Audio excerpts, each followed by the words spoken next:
بسم اللہ الرحمن الرحیم۔ نامور کالم نگار جاوید چودھری اپنے ایک کالم میں لکھتے ہیں، تم مزید 400 روپے ڈال کر پوری بکری خرید سکتے ہو، میں نے اتنا مہنگا دہی آج تک نہیں دیکھا۔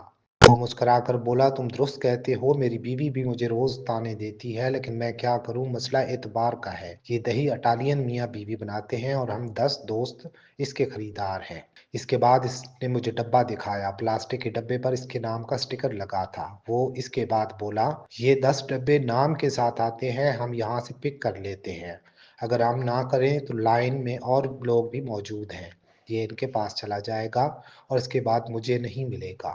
میں نے حیرت سے کہا، لیکن پاکستان میں 4600 روپے کلو کا دہی میں نے پہلی بار دیکھا، اور وہ بھی بکری کے دودھ کا۔ یہ ثابت کرتا ہے ملک میں ایک طرف لوگ 2-3 ہزار روپے کے لیے انکم سپورٹ پروگرام کی لائن میں لگتے ہیں اور دوسری طرف 4600 روپے کا دہی خریدا جاتا ہے۔ وہ سن کر ہنسا اور بولا، یہ فرق دنیا کے ہر کونے میں ہے اور ہر دور میں رہتا ہے۔ خوشحال لوگ جتنے پیسوں میں ایک وقت کا کھانا کھاتے ہیں، وہ غریب آدمی کے پورے مہینے کا بجٹ ہوتا ہے۔ یہ فرق تھا، ہے اور رہے گا۔ اگر یہ نہ رہے تو پھر دنیا میں کوئی شخص ترقی نہ کرے۔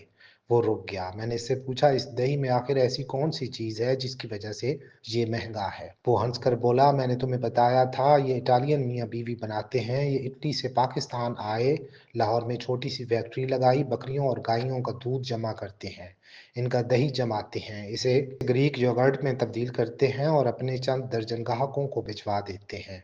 وہ رک گئے۔ میں نے عرض کیا، لیکن دہی تو دہی ہوتا ہے، دودھ بھی دودھ ہوتا ہے، بکریاں اٹالین کو دیکھ کر دودھ تو نہیں بدلتی۔ دہی جمانے کا طریقہ بھی ایک ہے، اٹالین جمائے تو پاکستانی، لہٰذا آپ 300 روپے کلو کا دہی چھوڑ کر 4600 روپے کلو میں کیوں خرید رہے ہو؟ حاجی بشیر احمد عوان سے سستا اور تازہ دہی کیوں نہیں لیتے؟ اس نے کہکا لگایا اور بولا، میں نے کھانے پینے کے معاملے میں کسی حاجی اور پاکستانی پر اعتبار نہیں کرتا۔